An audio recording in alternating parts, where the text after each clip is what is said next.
In the Middle Ages, beauty was not just about appearance, it was about morality, wealth, and survival. To look beautiful was to look pure, holy, and noble. But what the people of that time considered beautiful might make you gasp today. Imagine this. A perfect medieval woman, pale as parchment, with no eyebrows, a high, rounded forehead, and almost no visible hair. Her beauty wasn't about attraction. It was about showing that she was far removed from physical desire, closer to heaven than to humanity. That's why women did shocking things to fit that ideal. They shaved their hairline to make their forehead appear larger. Some even used quicklime, a chemical so harsh it burned the skin, just to remove unwanted hair. A red, swollen forehead meant only one thing: devotion to beauty. To keep their faces ghostly pale, noble women avoided the sun like it was the plague. Literally. Pale skin meant wealth because it showed you never had to work in the fields. The whiter the skin, the higher your rank. And if nature didn't bless you with porcelain skin, you could fake it with a deadly secret. Many used white powder made from lead. It gave their faces a smooth, glowing look under candlelight. But it also slowly poisoned them. Women would apply it every day, not knowing that it was killing them from within. Their skin turned gray, their teeth blackened, and yet they continued. Because in the Middle Ages, suffering for beauty wasn't vanity, it was virtue. The men weren't spared either. The ideal knight or nobleman was tall, pale, and graceful, not muscular, not tanned. A man who worked outdoors was a peasant. A man who stayed pale and slim, a gentleman. Fashion and appearance were political weapons. A single wrinkle, a tan, or, God forbid, body hair could ruin a woman's chances of marrying well. And in this world of saints and sinners, beauty had a price. Sometimes it was just pain, but more often, it was life itself. The pursuit of beauty in the Middle Ages was not a luxury, it was a battlefield. While peasants were busy surviving, noble women fought a quieter, deadlier war against nature itself. There were no modern mirrors, no makeup brands, no dermatologists, only superstition, alchemy, and desperation. To maintain that sacred, angelic look, women experimented with substances that no sane person would dare to touch today. Let's start with the face. To achieve that perfect pale complexion, many used a mixture of vinegar and powdered lead. The vinegar smoothed the skin, and the lead made it luminous. Or so they thought. In truth, it burned the flesh and poisoned the blood. Over time, women began to lose their hair, their eyebrows, and even their minds, all in the name of elegance. For rosy cheeks, there was another deadly trick. Since natural blush was considered sinful, a sign of passion, women used to fake it subtly with mixtures of cinnabar, a mercury compound, or crushed cochineal insects imported from distant lands. The irony? The same poisons used to decorate cathedrals were now decorating faces. Perfume, too, was more than just scent. It was salvation. Bathing was considered dangerous. People believed water could open the pores and let in diseases. So instead of washing, nobles covered the smell with layers of perfume, herbs, and powders. One noblewoman wrote in her diary, "A lady of grace must smell sweeter than any garden. Should her skin carry the scent of labor, her soul shall be judged unworthy." So they perfumed their gloves, their hair, even their prayer books. A noble lady might reek of roses, jasmine, musk, or sometimes of rot beneath the sweetness. To brighten the eyes, women used belladonna, literally, beautiful lady. It was a plant extract that dilated the pupils, giving the eyes a soft, seductive glow. But belladonna was also poison. A few drops too much, and blindness was the price of beauty. And yet the obsession continued. Monks wrote sermons warning against vanity, calling cosmetics the devil's disguise. But even the church couldn't stop the fashion. After all, the same priests who condemned painted faces were often dazzled by them. Behind every powdered face was a paradox. The more pure you looked, the more corrupted your body became. Beauty was a sin, and sin was beautiful. The women of the Middle Ages lived in this contradiction. They could not show their desire, yet every detail of their appearance was designed to provoke it. Their skin glowed, their eyes burned, their lips shimmered, and beneath that illusion, their bodies slowly decayed from the poisons they applied daily. But perhaps the strangest part of all was that no one saw this as madness. It was sacrifice, quiet, graceful, and expected. To suffer silently for beauty was not vanity. It was virtue. And so, the deadly ritual continued. Painted smiles and perfumed deaths. The sweet scent of roses covered the rot of mortality, and everyone pretended not to notice. Because in a world obsessed with purity, even poison could be divine. In the Middle Ages, beauty was not only on the face, it was woven into every thread of a woman's clothing. Each stitch, each jewel, each color spoke a secret language of power, virtue, and desire. For noble women, dressing was not a daily routine. It was a ceremony, a declaration of who they were and what they were worth. The morning began not with prayers, but with layers. First, the linen chemise, pure white to symbolize chastity. Then, the gown, heavy with embroidery and sometimes lined with fur. And finally, the veil or headdress, the crown of modesty and often the heaviest burden of all.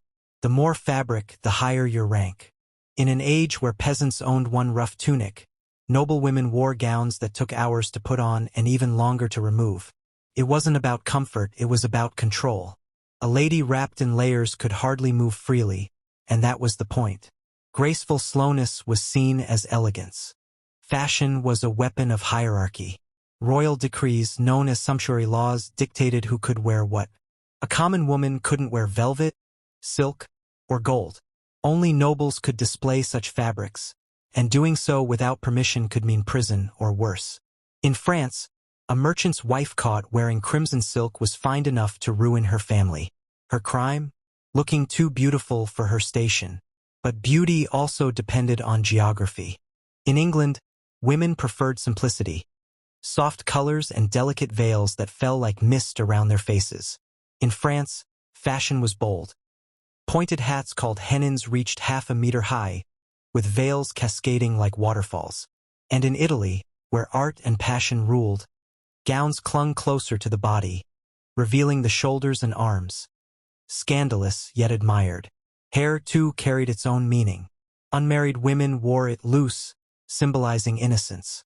Married women hid it completely, as if beauty itself became forbidden once vows were spoken. But under those veils, hair was treated with care. They used rose oil, vinegar, even crushed pearls to make it shine. In noble courts, having golden hair was considered divine, the color of angels. Some women bleached it for hours under the sun, their heads covered with cloth soaked in ash and urine. Every glance, every gesture was calculated. A medieval lady didn't just walk. She glided, with hands folded low, eyes cast down, her every move rehearsed to perfection. Her beauty was meant to be admired, not possessed. And yet, the contradiction remained. Women were told to be modest, but their fashion screamed of wealth and seduction. They hid behind veils but sparkled with jewels. They bowed their heads but commanded attention in every room. Men noticed, and the church took note. Sermons began warning that elaborate gowns and perfumes were traps set by the devil. But the more priests condemned vanity, the more noble women indulged in it. Because for many, beauty wasn't just about attraction. It was the only power they were allowed to wield. To dress beautifully was to survive. In a world ruled by men and God, a gown could be armor. A veil could be a weapon. And the soft rustle of silk could speak louder than any prayer. In the Middle Ages, beauty was not just admired, it was feared. To be too beautiful was to invite suspicion, jealousy, and sometimes death. The world was ruled by superstition. Every illness, every misfortune, every strange event had a hidden cause, and that cause was often blamed on women. If a harvest failed, if a man grew weak, or if a noble fell ill, whispers would begin. There is a woman behind this. And more often than not, the woman was young, striking, and dangerously beautiful. Medieval Europe was obsessed with purity, yet terrified of temptation. The church preached that a woman's beauty was a test from God, and that men who succumbed to it failed spiritually. But who was punished? Not the men. Always the women. A beautiful woman was said to carry the devil's mirror in her eyes, able to bend men's will with a glance. Poets wrote of enchantresses, sirens, and witches whose faces could doom kingdoms. And while the words sounded poetic, the consequences were deadly. In the 14th century, a noblewoman in Burgundy was burned at the stake after being accused of casting a spell on a baron. Her crime? He fell in love with her, and when she refused him, he declared her possessed. Her only weapon was her beauty, and it destroyed her. Men feared what they could not control, so they tried to define it. Philosophers like Thomas Aquinas wrote that true beauty lies in modesty, and that a woman must hide what tempts the flesh. Thus veils grew longer. Dresses covered everything. But the more they tried to conceal beauty, the more fascination it inspired.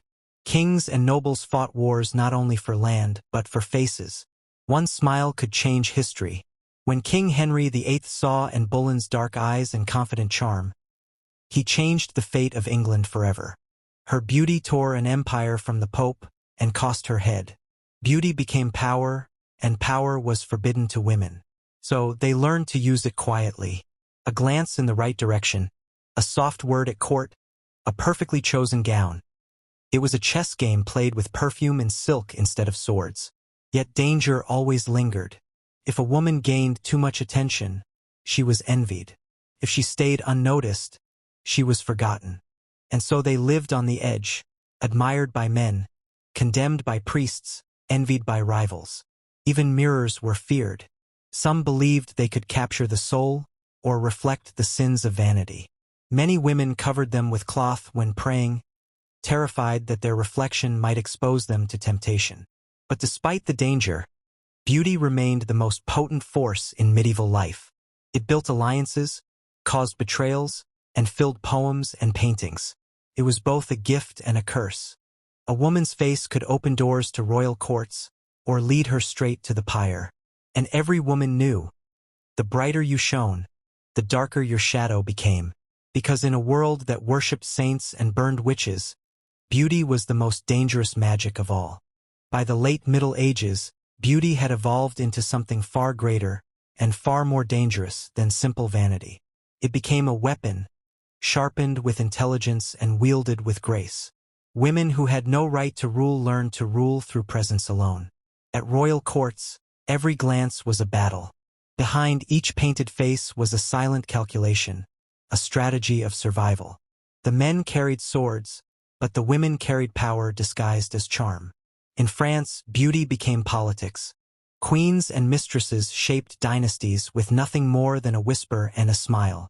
Agnes Sorel, the mistress of King Charles VII, was called the most beautiful woman in France. Her fair skin and daring neckline changed the very idea of fashion.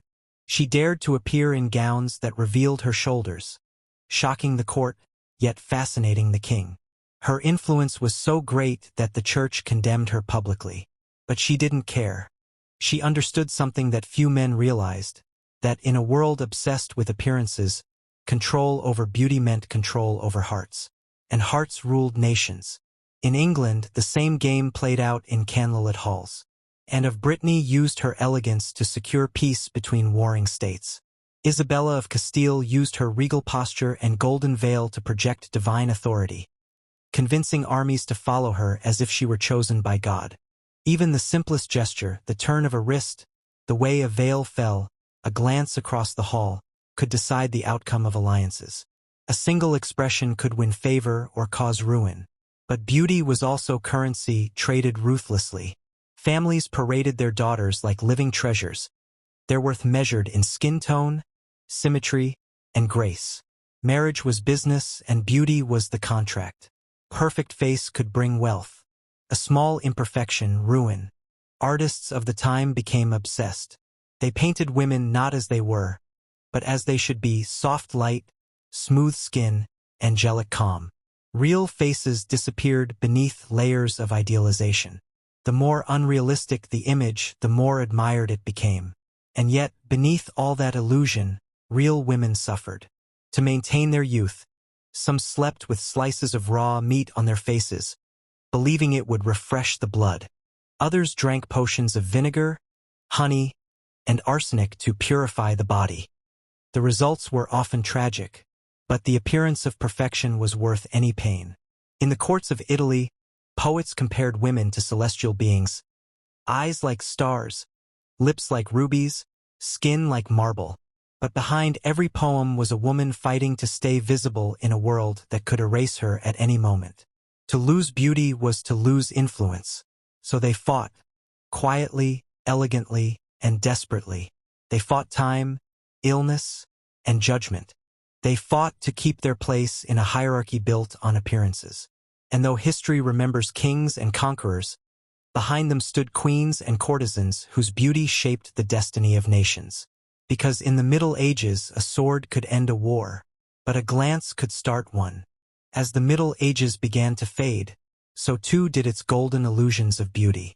The Black Death had swept across Europe, leaving millions dead, and with them, the fragile mask of vanity cracked. People looked into mirrors and saw not grace, but mortality. Still, even death could not erase the obsession with perfection.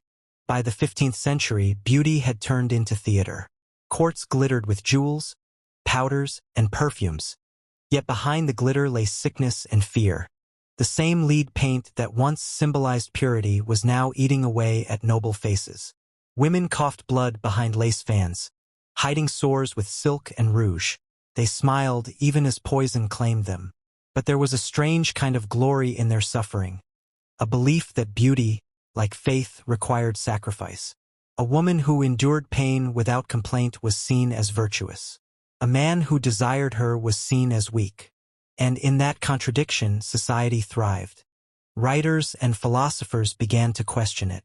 Was beauty truly divine, or just another prison? The poet Christine de Pizan wrote that women were not born to be ornaments, but minds equal to men. Her words echoed through candlelit halls, shocking nobles who believed a woman's worth began and ended with her appearance. Slowly, a new kind of beauty began to emerge, one not painted on the skin, but shaped by intellect. But the shadows of the past lingered. The ideal of pale skin, thin bodies, golden hair, all survived, passed quietly from generation to generation, like an unspoken law. Even when the Renaissance dawned, promising reason and enlightenment, the same mirror still ruled. The faces changed, the dresses evolved, but the fear remained, the fear of imperfection. And so the legacy of the Middle Ages lived on, not in castles or cathedrals, but in every reflection that judges too harshly. Today, when we scroll through flawless images, when we chase perfection that doesn't exist, we echo that same ancient ritual. The lead has changed to filters, the corsets to expectations, but the pain, the quiet pressure to be ideal is still the same. Beauty in the Middle Ages was not about attraction. It was about belonging, about survival in a world that valued the image more than the soul. And perhaps centuries later, we are still fighting the same battle, just with different weapons. Because the truth is eternal. Every age worships its own illusion, and every illusion demands a sacrifice.